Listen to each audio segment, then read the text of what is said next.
First and foremost, I hope everybody has got a chance to kind of experience London Climate Action Week in various different ways. This is just one of the events that we have felt that we needed to be part of and to host. We've got a really exciting topic around urban mining. Again, I won't spoil it, I won't say too much, which I'm hoping will get loads of engagement from the audience in. The intent is to have a little bit of a panel session and then kind of open the floor. We're not expecting to have any fire alarm related issues today. If we do, like a air hostess, if you just hang over to the left, there's the emergency exit and we need to file down the staircase.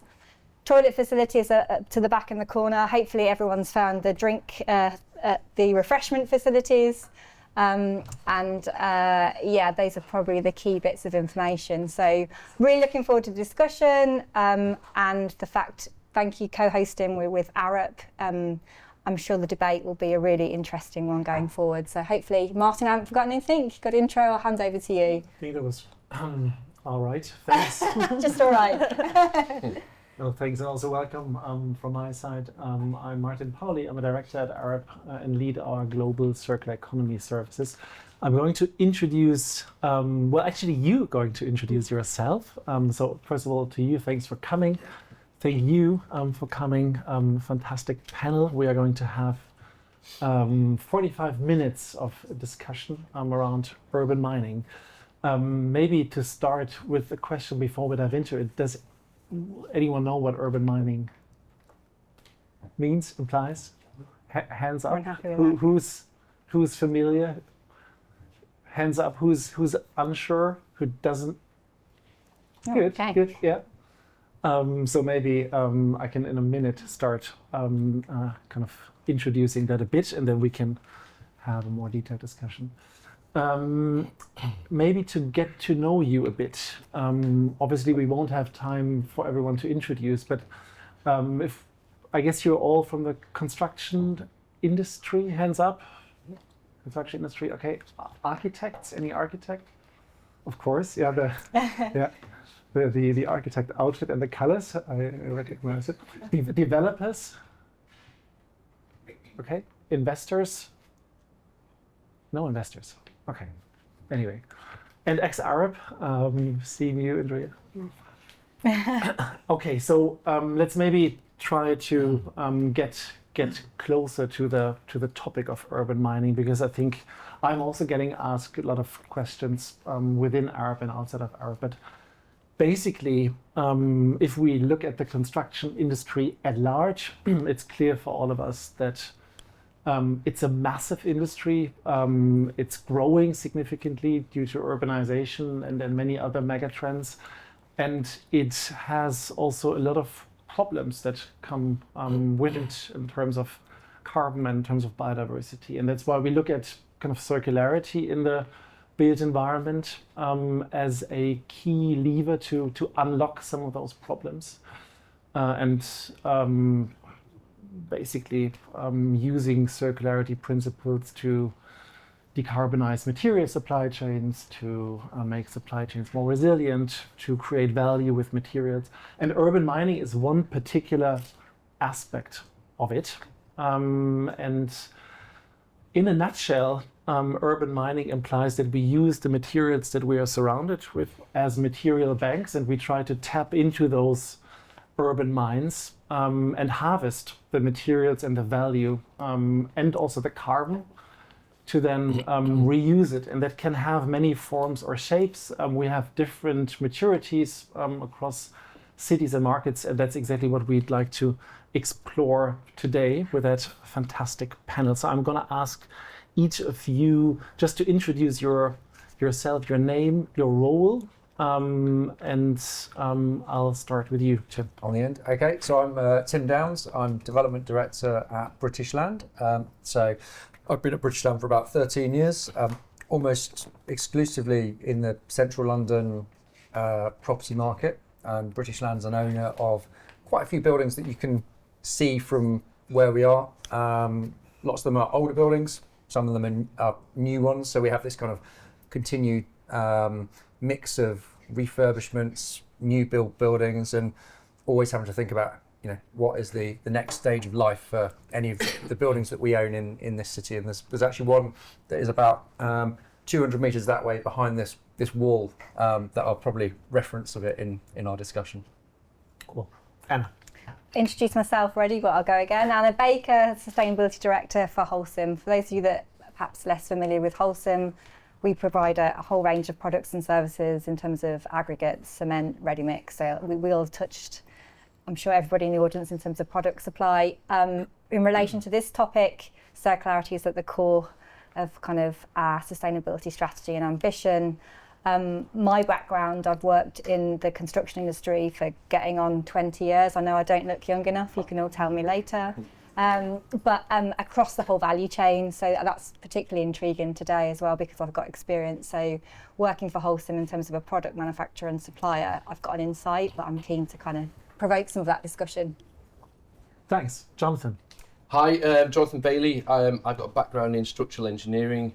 Most of my experience has really been in high-rise construction and deep basements, so not really circularity. Although, having said that, I have had some recent experience in adaptive reuse.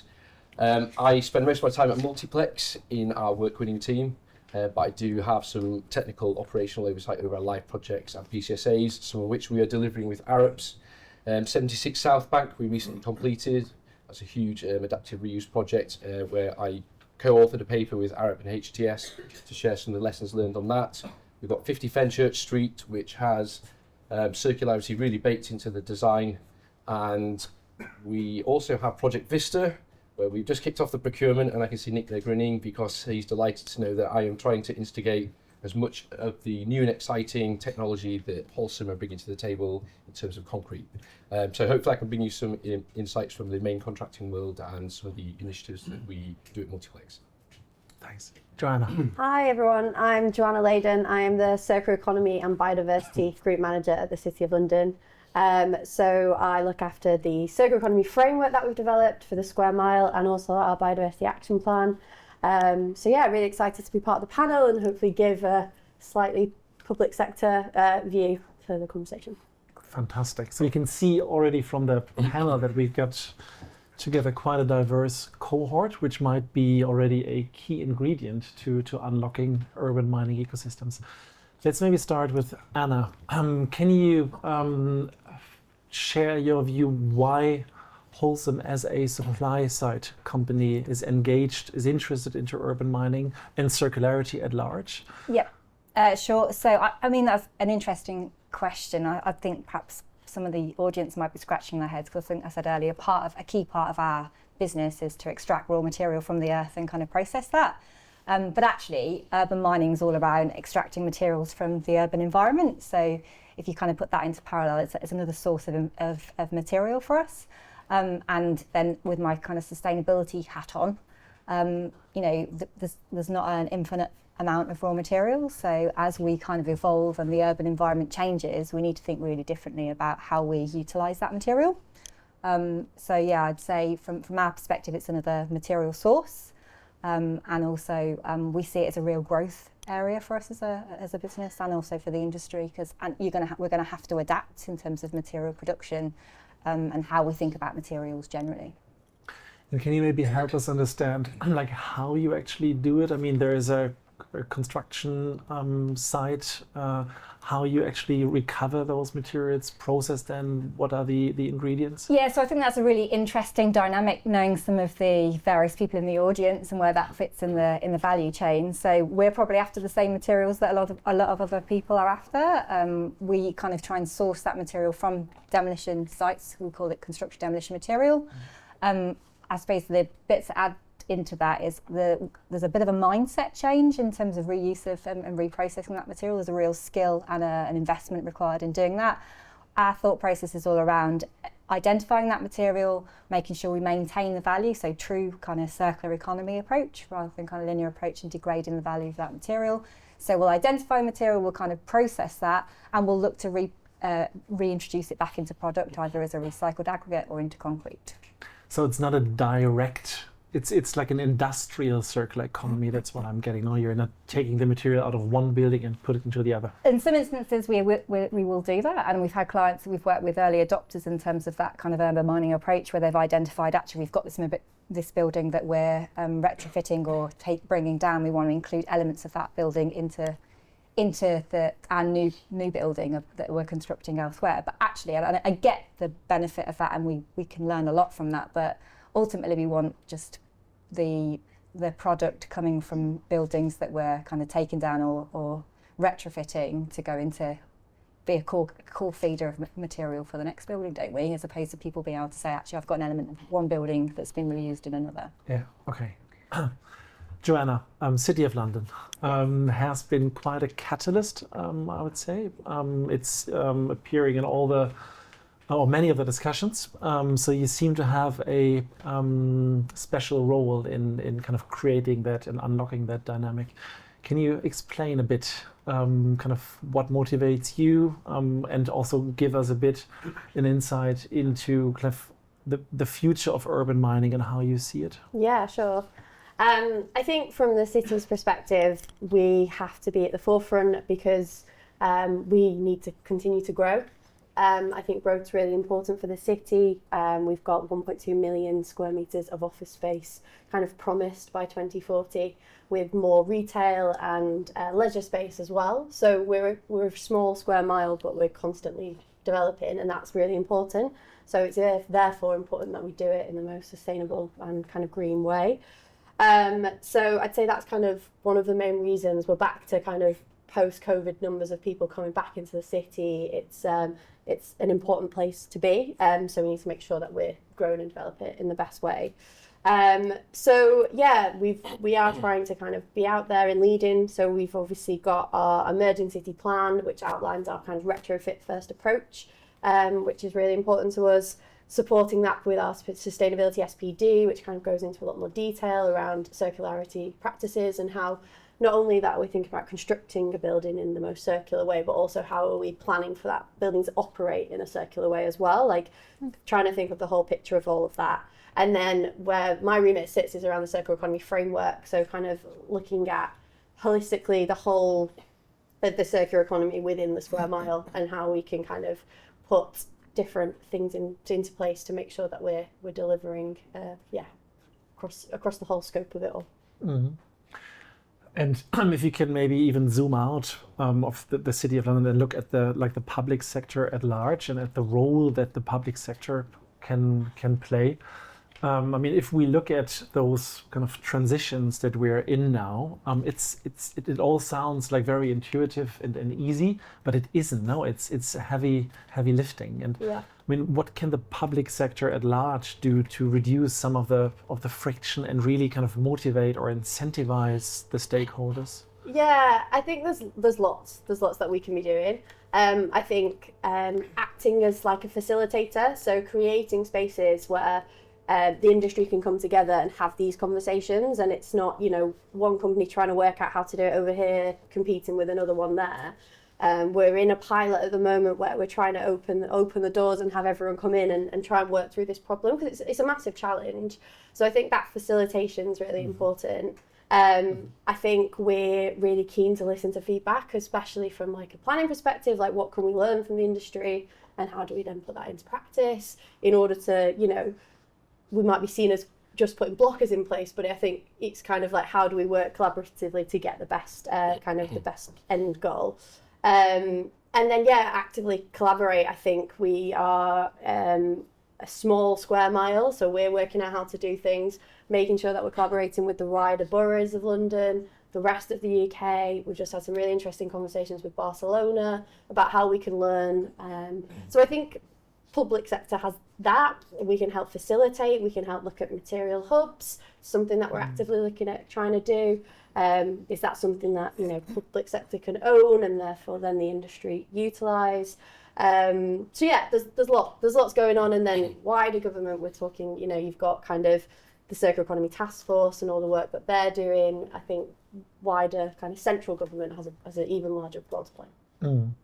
I mean, what I get from it, and this is what really kind of resonates with me, there is a certain sense of pragmatism and like a better done than perfect rule also, no? Because in that transition, nothing will be completely perfectly refined and all that.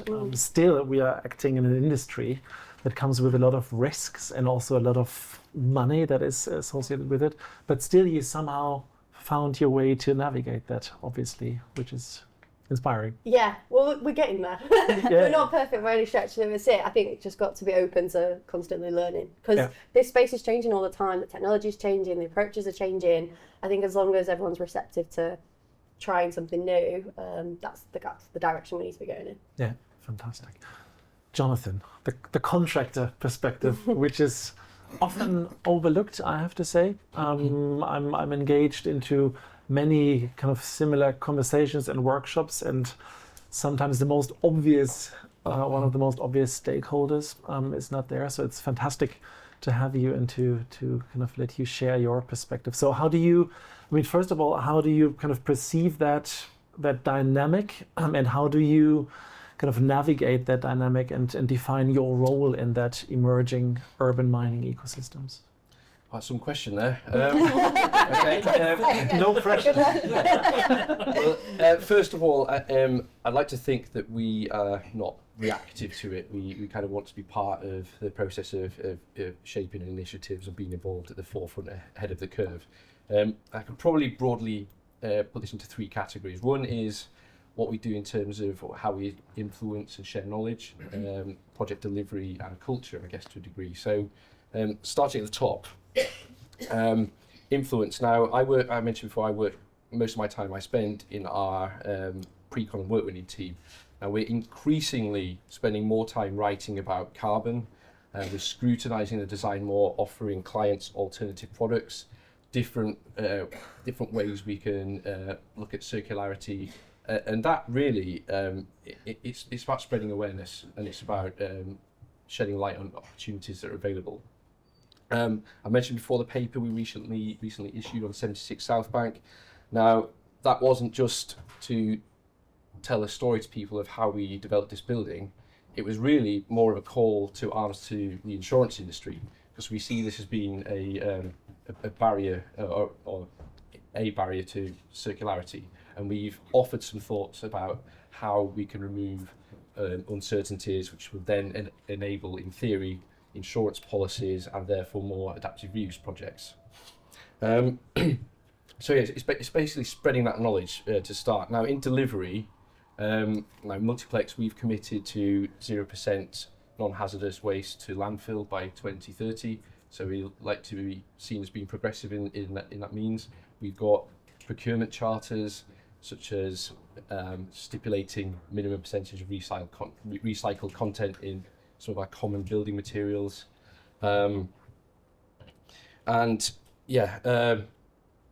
Digital twins, digital tools for accurate reporting, report what we're actually doing, not what we're thinking about, not what the designers are thinking about, and culture as well.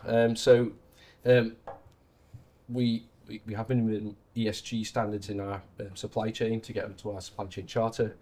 And Multiplex also nominates waste champions throughout the whole supply chain, and we also train them as well. So we train our suppliers to upskill their knowledge about how they can reuse the materials that they're involved with. And that also includes training QSs, which is often overlooked. It might seem like a facetious comment there, but yeah, so we're not really waiting, sat on the sidelines waiting for the perfect kind of policy environment. We like to think that we're one step ahead of that, and we're playing a part in shaping it, hopefully. Again, I think that's that sense of like pragmatism, not waiting for something or the kind of typical chicken and egg thing, but really just kind of acting and making first steps, and just kind of learning and adapting to that context. I mean, would you say there is a competitive advantage as a result out of these activities at the moment in London? Certainly, yeah. It's become, I mean, carbon has become such an imperative, not just from local authorities. We're seeing developers having increasing minimum standards, and also I'd say investors as well. And the word carbon probably wasn't, you struggle to find it in tender invitations going back maybe even 5 or 10 years ago, certainly pre-COVID. So yeah, it's a huge competitive advantage, and we've seen a lot of success in tendering through being able to discuss it and offer alternative solutions. Yeah, that's I think also a very strong message, because there is obviously like a business case involved that motivates you and every other member of that or in that ecosystem. A really quick question. No. Just with that competitive advantage piece, where do you see the line between like collaborating to kind of bring the whole industry along versus kind of it being a competitive advantage and kind of don't copy my homework? Well, it's a good question. I think fundamentally, if there is to be circularity change that means real scale, I think it has to be about transparency, and it has to be about collaboration, because it's, in my view, it's something that a lone actor is not going to be successful at. So, and it goes back, it's kind of one of the reasons why we're so keen on sharing knowledge, whether it's writing papers or coming to these events such as tonight. And yeah, it's about educating people throughout the whole value chain that delivers these buildings. And I think that also has changed now since let's say 5 years. I mean, companies and organizations seem to have understood that they cannot really succeed in that circular economy if they act in isolation. No? I mean, it is about that collaboration, upstream, downstream, partnering, sharing, and kind of really building those active partnerships as a success factor. And it's fantastic to hear that firsthand. Last question, slightly more technical question. I mean, what can you do to ensure that the kind of the value out of those materials can be recovered? I mean, do you play like an active role in that? Yeah, absolutely. And it can be a challenge as well, depending on when we get involved on projects. And we've seen a trend over the last few years where it's often been we get involved at circa REBA stage 3, which is kind of the concept design level. So what I mean by this is the later that we get involved with the project in terms of the REBA stages, the less chance we have to influence and capture as much value as possible. But in terms of delivery, it's probably 3 things. It's demolition audits, and it's not just going around a building and looking at what materials exist and what quantum they exist in. It's being really detailed, and it's looking at what access do we need to get to this item, what tools are required, what plant is required, what are the safety implications, and that allows much more confidence in a strategic analysis, and you're looking really in detail at the economics of these decisions, and to make sure that it's sensible, viable, and the client's not suffering huge time penalties for taking many hours, many days, weeks in salvaging materials. Now, the second part of that is when we've identified materials that can be used, it's ensuring that they're removed, transported and stored and catalogued, passported, etc. Properly. So that we don't plan to use some materials and then through lack of care maybe, that they become damaged or whatever. So that's pivotal as well. But really, I'd labour the point on as early as possible demolition audits, and it simply affords the design team much more time to let their creativity flourish and table ideas and be assessed. Now, that might be better enabled by technology that allows quicker demolition. It might be also regulation. Can we somehow get access to buildings earlier for salvaging purposes, not principal demolition? These can only help in that respect. Yeah, and I think that's also evolving, I guess, with the more projects that we collectively do. Tim, as an asset owner, what motivates you to drive that forward? What are the barriers that you see? Insurance, finance, what is it? Well, initially, so we're a publicly traded company, so one of the things that motivates us is we need to reduce our embodied carbon footprint, and the better that those numbers look in our annual reports, the more positive that is as we're the company is financially driven to try to reduce those numbers. So that's a primary motivator, which is great that PLCs have those factors as motivators, because the more people that are, the more developers that are thinking that way, the more everybody will start moving in the same direction. The challenges, everyone across the panel has referenced some of the challenges that we're facing. So you've got, I could start on all of them, but procurement and the availability of the materials is probably, for me, that's the biggest one. And just taking it on a piecemeal, building by building basis, and where we look at kind of reclamation and we sort of think, oh, can we use that material back in the building or maybe in someone else's building somewhere, is not the way we're going to solve this. It's by having mass availability of materials. And I was talking with one of the guests earlier about material passporting, and I think strongly material passporting is the way to us recording these materials. And then the next bit is kind of like, how do you deal with the storage principles and where are they kept, and how do you give people access to them quickly? So solving that is will be a big step forwards. I think Mark Carney, maybe like 10 years ago, made a sweeping statement to the world that said if we're going to achieve net zero or reduce climate change, then we need to completely rewire the global economy. And it's unpicking that stuff that is, as you said, is really hard to do, because you've got to break apart these procurement models that we've had in place for years that will enable us to do that. And then coming to the point about that Jonathan made about having a contractor on board early, actually we're finding that having everybody in the supply chain on board early is one of the things that unlocks these problems. So I'll just say woo in relation to that. Well, so it would 5 years ago, or probably 2 years ago, in fact 12 months ago, I wouldn't have had a conversation with a concrete contractor about potentially putting their product into a building that we had coming forwards in the future, because I would be having the conversation with Jonathan about saying, we've got this building that's coming forwards and we need X 100,000 tonnes of concrete. Can you go and buy it at the cheapest possible price? And by the way, actually, if you can have a high percentage of GGBS and reduce the carbon in it a bit, then that'd be great, but it's up to you to go and buy it. But now we're talking about kind of the next level of, can we get recycled content into this concrete? And actually, there's not very many people or companies doing it, or not at scale. So the point about, sorry, what was your point? It was about kind of it was about IP, wasn't it? Yeah. And protecting, is it competitive advantage? I think the competitive advantage is scale, because there are some organisations that are doing clever things with concrete, but not at scale. But if we have an early conversation with Holcim and give Holcim enough chance, sorry, this is a big promo for Holcim, but pay you later.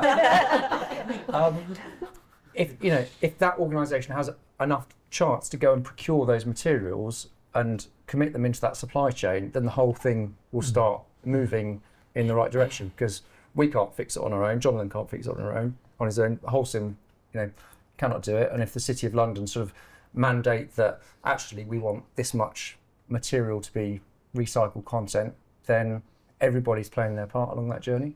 Yeah, but to interject as well, there's some real ramifications about going down that route, thinking about some of the audience that are in here in terms of traditionally an element or all the building would come down. That would be in a demolition contractor package. That would be part of their pricing in terms of that would be to reprocess that material, which doesn't lend itself to what we're talking around in terms of closed loop. And in terms of timescales, that would totally change how you bring the building down. So in terms of, or potentially in terms of how you sort materials. Possibly, but I noticed we've got one of the guests is from Keltbray here, and we've been having conversations with Keltbray about the Euston Tower, which is a building 200 metres that way, and about how that comes down. So Keltbray, as a demolition contractor, is still vital to that process. Yeah, absolutely. Because this is not us having a conversation directly with Holcim about taking all the material. We still need somebody to help us to do that. And there's a little opaque bit in the middle that used to be demolition contractor comes along and gives you a price for taking your building down, and I was always quite surprised. Oh, it looks quite cheap, and obviously we know that there's a load of material in the building that they're taking value from. Yeah. And that bit has often not been transparent. We're not saying we own that material and therefore we want the value from it. We still accept that if that was the approach we took, because the material in the building was passported and completely transparent, then we'd have to pay the demolition contractor more because they're not getting the value. But if it's just more transparent, then that's fine for Keltbray to take that material and then sell it back to Holcim or however that process should work. But if we're transparent, then... Yeah.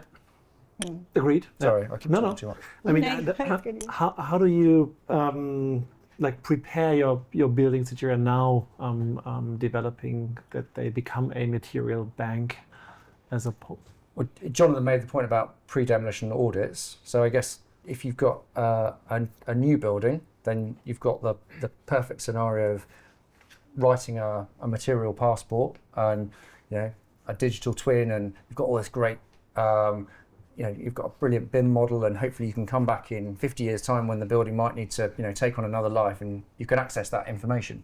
But if we're talking about a building from 1960, then it's a little bit harder, especially if we haven't got any existing plans, which we don't.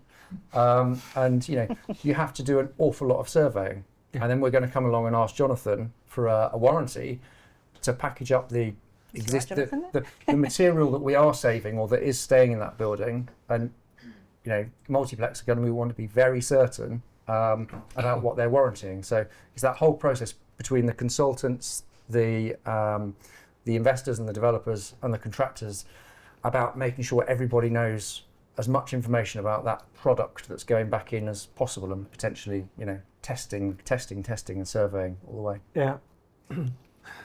Okay, that makes a lot of sense. So I'd like to somehow open the panel a bit and get it even a bit more engaging. So if we now dream a bit, let's say 10 years ahead, and we are seeing scaled circular economy ecosystems around us, even more stakeholders, companies engaged into it. What do you think individually, but also collectively, what were the key success factors to get there? How have we scaled it up?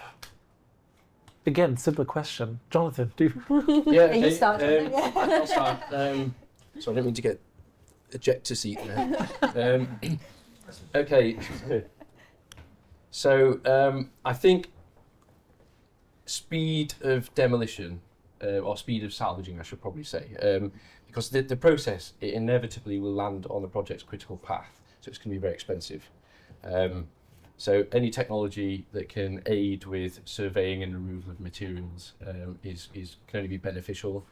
And I think, as Joanna pointed out before, if we somehow had maybe government-run warehouses, hubs, regional hubs, and some interconnecting infrastructure, which includes passporting, maybe the blockchain to make it credible and secure, and some means of transacting with those outside, and it might be like an eBay for salvage material that are held in Amazon-style warehouse controlled by local authorities and government. Mm-hmm. Perhaps, yeah. Okay, good, like it. Anna, do you want to go next? Yeah, I think in terms of being glass half full and kind of really thinking about what the future could look like. I think to Jonathan's point, we'll have broken down some of those barriers that so often knock the whole kind of discussion over, and realised the value of the material and made that that whole economic piece really stack up. I mean, like if we're going real stargazing, I'd like to see us renting our concrete to clients with first dibs on it back. In terms of, for the life cycle of the building, but maybe that's a bit longer than 10 years. But Concrete as a service. Yeah, concrete as a service. I think maybe a softer side, there's a real mindset change for me here, and it's about winning hearts and minds. I think there's still quite a traditional take on the whole urban mining, the concept that we're taking material that's been used elsewhere, therefore it's of lower value, it's a potential waste, it should be cheaper, and therefore the quality is not there. So I think we massively need to tackle those bits and get people to design for urban mining being a source of material from the outset. And then, the scaling up piece that you mentioned, how we deal with the logistics of that will kind of make or break to what extent we can scale it and make the material available. Tim? I would like to see occupiers, whether there's commercial occupiers or people that want to live in houses, kind of asking the question to say they would like more second-hand stuff. It's probably not a very good way of describing it, but more used stuff in buildings that they're either renting or owning. Wouldn't that be great if people didn't have this kind of obsession with it always being new, or thinking that new was, better? So your second-hand concrete, however that's produced, goes back I think in. we need to think of another way to brand it. The second-hand concrete. The example I would give is we constantly have a battle with commercial property agents, because they want everything to be brand new, as shiny as possible, so as they've got the best chance of letting a building in the best condition possible when they take occupiers round. It's taken us, not just BL, it's taken the market quite a while to get them comfortable with reused floor tiles, access floor tiles. So you used to walk around a new commercial floor plate, and it's big, on the floor almost as shiny as a mirror. And now, actually, the agency market seems comfortable with a slightly dull, not quite so polished floor, as long as it comes with a warranty, which the flooring contractors are now providing, because they kind of assess and audit these and put them back in. And the agents have got comfortable with that. So if that can happen across a whole range of different products, I think that would help. Joanna, so 2035. Yeah. I think just to add to what you were saying, I think that it's that storytelling piece of getting people on board. So just to step away from construction for a second, Vinted, it's the clothes selling app, is now the biggest retailer in France for clothes, which I think is wild. And that is that's happened in recent years. So it's to both of your points, it's that mindset shift that I think we need to see. I guess what else I think we need is the innovation and just being open to trying new things. I think Kerry is stuff that she's working on is super exciting, of just trying to think outside the box, because I think urban mining, to a certain extent, we there's a limit to it at the moment. So it's how do we open the box out? I think there's a huge piece around green skills that needs to be looked at. I think there's a real gap there. And I think to get to where we want to in 10, 15 years' time, that needs to be addressed. And keep saying the buzzword, but how we all work together and collaborate to make that happen across the entire industry, public, private sector. Good segue also to open the discussion to the audience now. Is there any question that anyone has, or any comment, concern? Hi, I'm Tom Bunn from Elliott Wood. I just want to get the group's quick thoughts, if that's okay, as a whole, on kind of retrofit versus urban mining and competing incentives. So, Joanna, you mentioned retrofit first policy, which I think is great. But in that whole sphere that you guys belong to, you might have a local authority who wants to retain what's there, not just for sustainability, but for heritage and for other reasons. You've got Holcim, who probably want to yield as much as possible from that building in order to make it commercially viable for you. And between the contractor and developer, thinking about commercial sustainability, of getting something across that makes sense and can stack up. So how do you go about kind of getting the right balance between the two, so between keeping what's there and taking what's left away? I think from my perspective, it can't be a broad brush approach. I think there's got to be an element of case by case. I mean, we are small, we are a square mile, we can probably have a bit more time to consider that, and projects are a lot bigger and a lot kind of wider scope. But I think that would be my take. It's got to be a bit more nuanced and a bit more specialised depending on what you're dealing with. And retrofit first isn't always the right option. I think we've got to be open to the fact that there's other factors at play. You're going to knock down a building to make it way more carbon efficient and all the rest of it. There's that balance. I can offer some comments in terms of maximising retrofit. Again, I'm going to point to 76 South Bank, the former IBM building. So Arup were responsible for the foundation designs on that project and the foundation reuse, and HTS were above ground looking at the superstructure. Now, when Multiplex got involved in the job, we brought in some specialist material science consultants. And the whole purpose of that was to really push the envelope of what we were able to retain. And this also touches on the point of the insurance issue. So through extensive material science, we're able to reduce the uncertainty, have statistical credibility, strength samples, and particularly understanding durability. And this is usually the hanging point. It's if a building was built in the 1980s with a design life of 50 years, what does that mean for someone that's retrofitting it in 2025? So it's providing the certainty to these questions. And that was it. And again, it comes back to collaboration. So yeah, material science for certainty is a key thing in maximising retrofit, in my opinion. Yeah. What does next question? Yeah. Anyone else want to come in on that? Yeah, I'll just, my thoughts just generally, I think I need to be clear in terms of the fact that, we're looking for material, but not at the expense of like knocking the whole building down. So I think to your point, Joanna, we can't have a broad brush approach case by case. In some instances, the right decision is to retain elements of the building.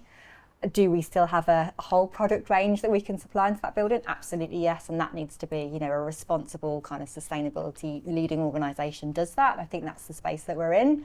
Where materials are coming out, I think we just need to be really thoughtful about what materials are coming out and are we using them to their greatest value and capacity. And if that means that's reprocessing the material to go back into concrete product, awesome. If that means it's retaining in its existing state, fine. But I think we need to have a bit more of a grown-up conversation about when we do that and what we do with the material that when we are bringing it out. Mm-hmm. Sorry, there's another question. Thanks. Hi everyone, it's Ben Francis from iGrove Aggregates. Given the wide range of participants within the construction industry in a city like London, I wanted to flag up FSB, or Federation of Small Businesses' new report entitled New Growth, which highlights barriers that SMEs face in the transition to achieving net zero, and the call that FSB have made on government to help in that process. With that in mind, and Jonathan touched on some of these points in one of your answers earlier, what do you think organisations like yours can do to assist your supply chain in their journey to achieving net zero?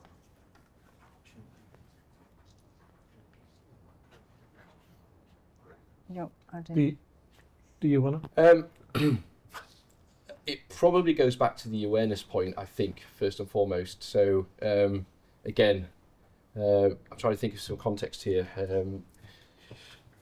So Multiplex, we try and upskill and train our supply chain. So all contractors involved on the project, there might be up to 100 different organisations. We actively train the people that are making decisions within those organisations so that they're better equipped to understand, I guess, the circularity parameters.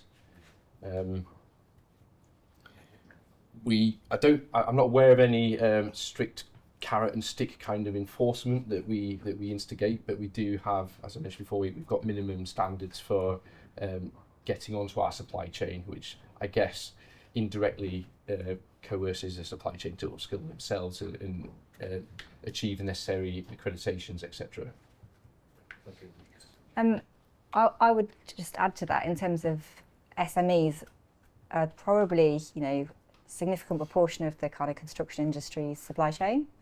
And for us, I think it's where the greatest innovation and ability to think outside the box comes. So in terms of our kind of support, we've got programs like Changemakers. We're actually working with SMEs to kind of break down some of the perhaps more, I say corporate, but more larger scale things that are an expectation, so that can unlock and not limit the innovation they have that will bring real value to us and to the industry at large, at the expense of not having the right bit of paper in a pre-qual, for example. So I think there's loads of untapped capacity in the SME space from an innovation perspective, and we're trying to work with them to kind of build both sustainability knowledge but unlock some of their technology innovation to kind of help us solve some of the problems. It was actually just a comment on a previous point. I just wanted to agree with what you're saying about potentially a donor building register. So maybe asset owners and local government working together and building this donor building register, because to me as an engineer, it feels like that would open up kind of smaller scale people, engineers or developers looking for material in the urban environment, rather than big players that potentially having control over quite a lot of it, or it's all quietly happening in places. So I think that's maybe somewhere where we as local government can help with that, and like we get all of these applications in, we get all the data. One of the challenges at the moment, we're trying to standardise that data, so understand. So we like the team. I'm not a planner, just to put that out there, but the planning team are putting like creating a standardised pre-deconstruction audit, as we're calling it, to see if we can get a bit more standardised data and an understanding of a better material flow for our square mile, so we are able to say, okay, well, we know what we've got and we know what's coming available, and then we can eventually work out how we share that with the industry. 2 questions. You can. I actually have 2 questions. I will try to compress them. First one is more for Jonathan and Tim. You mentioned many times collaboration and the collaboration with your supply chain. So are you looking as well into different forms of contracts like FAC1 and PPC 2000 in a way how to really push for the collaboration from the beginning and bring everyone on board? Or do you think the society is changing enough on enough speed that you don't need it?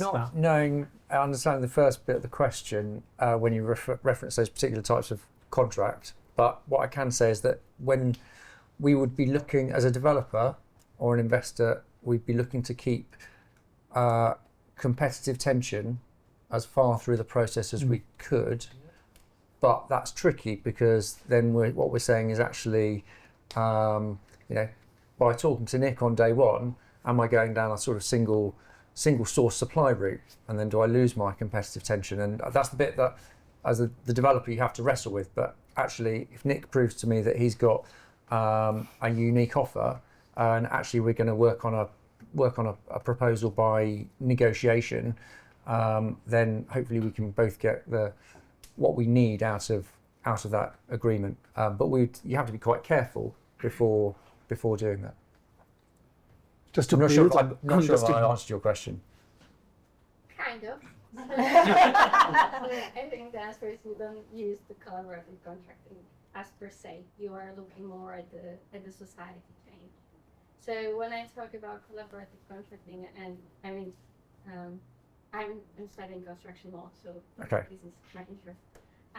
So there are ways how you bring really the entire supply chain and all of your partners forward, like at the beginning of the project, and you look with them for the solution. So, but you are actually able to do it without having it in contract because you have partners within the. Yeah, so we don't sign up to a building contract to actually buy the materials for the building for quite a long time because the design period is so long. So the Euston Tower over there, it's taken us 3 years to get planning permission. And it's probably another 2 years of design before we actually start on site. And so we're probably 18 months away from signing a main building contract with a main contractor. But during that time, we would bring them on board as under a PCSA to work through technical issues to make sure that we're getting the right technical solution, which might be carbon related. So bringing your partners on board as early as possible, and that could include any of the subcontractors. So whether it's concrete or, facade contractors providing glass and making sure you've got low carbon glass. Can I encourage you to save your second question to the networking event because we have a last question there. Thanks. No pressure. It has to be a really good question. There's been some incredible kind of insights shared, so thank you so much. I'm adding my tree. So Victoria Martin from BDP. I think I've been fortunate to work with some very very open-minded and proactive clients who, they see the value in this. But there's also, and I'm really glad that you mentioned the importance of QSs earlier, because if I'm being completely open, that's where a lot of really good innovative ideas sort of completely fall at the first hurdle. There are a lot of people out there who will see the kind of concept of urban mining and reuse and repurposing. They will see risk, extra time, extra money, and that's where they just sort of, this group is in some ways self-selected, because we fall into that former category of we believe in this. If we want to do this on scale, to join those dots up, what are the key things that you think we can do to bring those kind of skeptics and sort of people who perhaps don't have the same, I suppose, understanding of the opportunity along for the journey? It's a really good question. Houston Tower is a great examples, isn't it? What we're doing, so we talk about collaboration, we talk about pulling lots of different levers to accelerate decarbonisation. And I always say there's not just one lever we can pull, there's millions. The first lever we need to pull is collaboration, for sure. We talked about it a lot. But in terms of bringing people along, I mean, sorry Tim, but I'd say what we're doing at Houston Tower is a brilliant example. And it's showing, well, sorry, I won't speak for you, but it's just showing people what can be done. Everyone sat round here today, I would say, all very bought into it, and it's up to us individually, not as companies, but individually, to influence the companies we work for, and also to show the rest of the industry what actually can be done. Because from my perspective, me and Anna are out there talking to a lot of people, we always hear a lot of, yeah, we get it, but we need someone else to do it first. We'll follow, we won't lead. We need a lot of leaders out there, big time, and we're all leaders in this room. So if we can do, like Tim's talked about earlier, about having that collaboration earlier, we would never have spoken 2 years ago, no way. But now, obviously, with the climate change, there needs to be. And another comment that you've all mentioned about, which is really important, is we've got to hold a hand up and do the right thing, but we're only 30% of the marketplace in the UK. So yes, we get first mover advantage, but then our competitors see what we're doing and they can't do it. So what do? They go ahead and do it, and that's how it works. But again, we're only 30%, and to get true decarbonisation, we need 100%. So again, we need to, as individuals and within our companies, and the associates that we've got relationships with, make those introductions, get early engagement, and prove it can be done. That'd be my take on it. Tim, sorry, I've spoken a bit too much. No, that was good. There's the whole carrot. I kept thinking carrot and stick, and Joanna, you talked about policies going into that the City of London are kind of starting to work in now, and the conversation that we had with Camden, or the process we went through with Camden, which is where the Euston Tower sits, to get planning permission for the hybrid new building that will sit on that site, because it's beyond a retrofit. We're keeping 30% of the existing concrete structure, and 70% of the building will be new broadly. To get Camden comfortable with that, we had to really innovate and come up with a new proposal, which was about where the material that was coming out of the building was going to go and what was going to happen to it, and why it was going to be different to just a normal demolition process. It was going to be a more carefully resolved deconstruction process, if you want. And the thing is, once we'd worked with our professional team and created those innovative steps, they then didn't know what to do with it, because they didn't have any experience and didn't know if those were real things that we could do and deliver on or not. So we ended up in this sort of slightly stuck between a rock and a hard place. And so what I'm saying is, actually, if you just legislate with the stick and say, right, you must do it, then maybe you end up sort of forcing developers, like they did 15 years ago. Every building's got to have a biomass boiler in it, and everyone worked out quite quickly that wasn't the way forwards in central London, but it was still enshrined in planning policy. So we don't want that to happen with saving or reducing carbon in concrete, but we do want to encourage the developers to innovate to the point where the supply chain realises that the developers won't buy products off them unless the suppliers have innovated. So we need that sort of virtuous circle, which is kind of like partly going to come through legislation and partly through just believing that the market will keep pushing until we've got business as usual, being something different. Mark Carney's point, really. For me, it's about kind of removing the frictions that make circularity kind of feel like it's some novel sci-fi thing, as opposed to being part of standard practice. A lot of this comes down to the issues I talked about before about insurance, and we can address those. It's just got to go through the motion. But possibly also maybe some increased regulation and scrutiny on things like EPD and LCA calculations, because there is a disharmony across sectors and regions about how these things are calculated and used. And I think if we tighten up the trust with those, that can only be a good thing. And culturally as well, I think being in a safe space where subcontractors and contractors are able to propose and recommend novel products. We talked about new and emerging technology that hasn't been tested. If the industry facilitates a safe space for those discussions, then that can only be a good thing, and subcontractors shouldn't really be penalised for proposing these things. And I think this is where clients and designers can set that tone, really. So for me, it's about aligning commercial viability, the technical incentives and the regulation, because I think a lot of people here are ready to deliver on circularity, but the ecosystem has to come with us, and we could do it with gusto.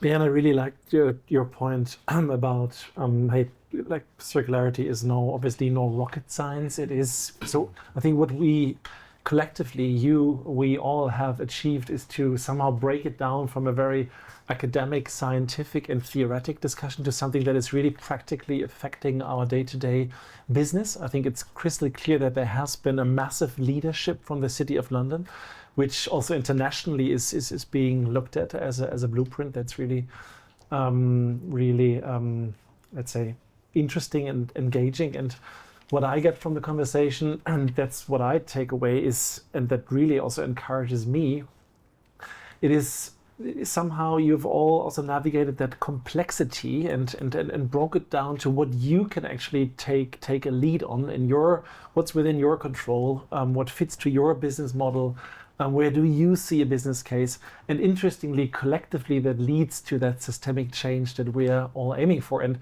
there is definitely a lot of things and steps ahead of us, but it's fantastic to see how far you all have come. And with that, I'd like to close the discussion. There will be time to network, so I'd encourage you to approach the speakers, talk to each other, discuss your points. I'd like to thank every one of you. Fantastic panel. I really enjoyed that. And I'd also like to thank the team that actually supported the event, that equipped every one of us, and of course also Holcim for kind of facilitating and hosting the event. And with that, let's have a drink, maybe.